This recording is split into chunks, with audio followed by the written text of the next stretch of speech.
Hello everybody and welcome back once again to our YouTube channel. Students, today I am going to explain you one more important topic, that is figure of speech. Figure of speech is a poetic device which is used to make the language of the poem rich. However, the questions asked in the examination on this topic, sometimes what they do, they tell you the name of a particular figure of speech, and from the stanza you have to find out the line having that particular figure of speech. Or sometimes what they do, they give you a particular line from the stanza and you have to identify the figure of speech in that particular line. So let us start this topic. First one, tautology. In tautology we find that two similar words, we can call them synonyms. When two synonyms are used in the same sentence, the figure of speech is tautology. For example, see here, are these supplies adequate enough? So here adequate and enough, these two are similar words, these two are synonyms. That's why in this sentence the figure of speech is tautology. Next one is inversion. When words are not arranged in a proper prose order, in that sentence figure of speech is inversion. Means when the words are not arranged properly, in that sentence we find that the figure of speech is inversion. For example, up went the balloon. In this sentence we find that words are not arranged in the proper order. How should be the proper order? That sentence should be the balloon went up. This is the correct order. But as the words are not arranged in a proper order, that's why here the figure of speech is inversion. Next one, repetition.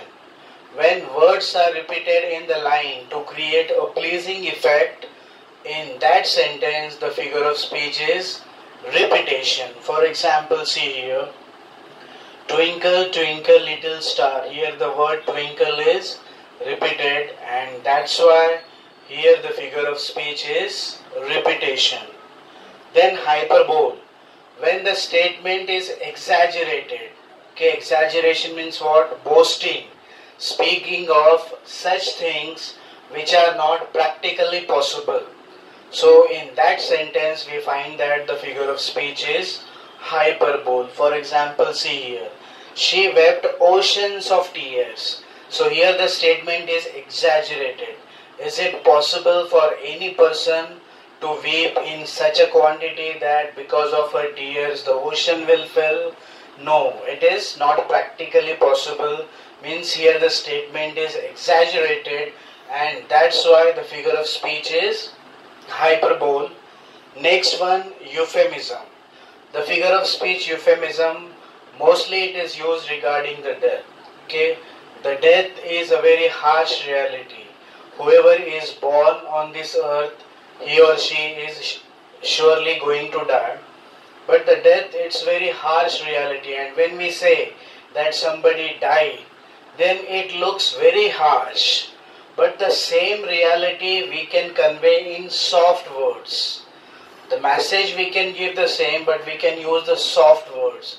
For example, instead of saying that he has died, we can say that God has called him. Okay, he has closed his eyes forever. He breathed his last. Okay, same thing we are conveying, but that thing we are conveying in soft words. So when harsh reality is conveyed through the soft words, at that time the figure of speech is euphemism. For example, see here, he fell asleep forever. He fell asleep forever means he died, but the same reality we are conveying through the soft words, and that's why here the figure of speech is euphemism. Next one, climax. When words or ideas are arranged in ascending order. When words or ideas are arranged in ascending order, that time the figure of speech is climax. For example, there were children, young and old. So these three words, children, young and old, they are arranged in ascending order and that's why here the figure of speech is climax. Then anticlimax.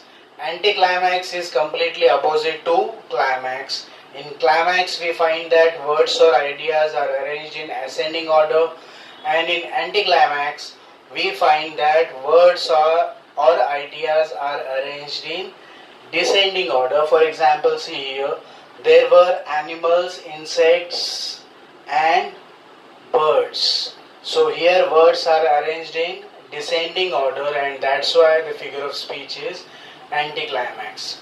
Students, here only I have explained some figures of speech. Rest of the figures of speech I will explain in the next session. Till then, it's goodbye.